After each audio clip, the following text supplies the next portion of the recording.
झारखंड में शिक्षकों की बहाली जल्द ही। राज्य सरकार विद्यालयों में शिक्षकों के रिक्त पदों पर जल्द ही बहाली करेगी। यह जानकारी शिक्षा मंत्री जगन्नाथ महतो ने दी है। वे मंगलवार को चेक सभागार में 9वीं के नतीजे जारी करने के बाद पत्रकारों से बात कर रहे थे। शिक्षा मंत्री ने कहा कि शिक्षकों की बहाली के लिए सरकार कई स्तर पर काम कर रही है। पिछली सरकार में प्राथमिक और मध्य विद्यालयों में करीब 15,000 शिक्षकों की बहाली हुई थी। शिक्षा मंत्री ने कहा कि हाई स्कूल में भी लगभग 8,500 और +2 स्कूलों के लिए 1,400 शिक्षकों की बहाली हुई है। इसके बावजूद सूबे के विभिन्न विद्यालयों में करीब 20,000 से अधिक पद शिक्षकों के रिक्त हैं। शिक्षा मंत्री ने कहा कि स्कूलों में शिक्षा की गुणवत्ता बढ़ाने के लिए कोई कसर नहीं छोड़ी जाएगी। अच्छे व योग्य शिक्षकों की नियुक्ति होगी और इसमें किसी तरह की राजनीति नहीं होगी। नक्सलियों ने बॉक्साइट माइंस में खड़ी गाड़ियों में लगाई आग। लोहरदगा जिला के किस्को थाना क्षेत्र स्थित पाखर गांव के बॉक्साइट माइंस में नक्सलियों ने मंगलवार की रात जमकर उत्पात मचाया। करीब 50 की संख्या में पहुंचे हथियारबंद नक्सलियों ने 11 वाहनों में आग लगा दी। इसमें से 9 वोल्वो पोकलैंड और 2 कंप्रेसर ड्रिलर मशीन शामिल है। घटना की सूचना मिलने के बाद पुलिस मौके पर पहुंची और मामले की जांच में जुट गई है। वहीं घटना के बाद से क्षेत्र में ग्रामीणों के बीच दहशत का माहौल बना हुआ है। झारखंड में 19 जून को राज्यसभा चुनाव। झारखंड में राज्यसभा के लिए 19 जून को चुनाव होना है।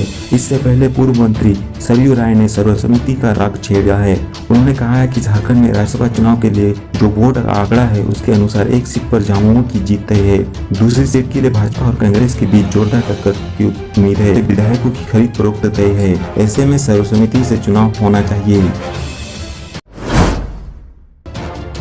76 साल बाद झारखंड में तबाही मचाने आ रही है टिड्डियां। एक बार में 200 अंडे देने वाली टिड्डियां 76 साल बाद झारखंड के पलामू प्रखंड में तबाही मचाने आ सकती है। झारखंड सरकार के कई विभागों ने मिलकर इस संकट से निपटने के लिए गाइडलाइन तैयार की है। कृषि विभाग ने कहा है कि मध्य प्रदेश और छत्तीसगढ़ से सटे झारखंड के जिलों में टिड्डियों के हमले की आशंका है।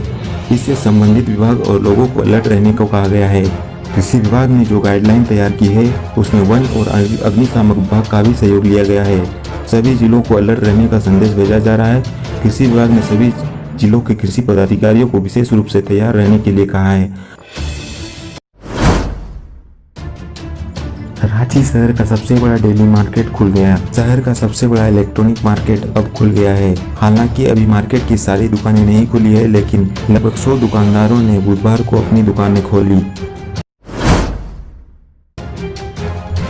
राज्य में 38 नए संक्रमित मिले। राज्य में कोरोना संक्रमितों का लगातार बढ़ना जारी है। बुधवार को राज्य में कुल 38 नए पॉजिटिव केस मिले। इसमें रांची, बोकारो, हजारीबाग, कोडरमा, पूर्वी सिंहभूम, पश्चिम सिंहभूम और गुमला से 1-1, जबकि सिमडेगा से 8, पलामू से 6, लातेहार से 3, रामगढ़ से 5 और सरायकेला से 9 मरीज शामिल हैं।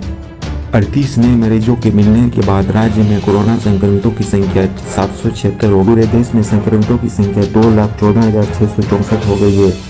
वहीं कोरोना से मरने वालों की संख्या 6,087 हो गई है।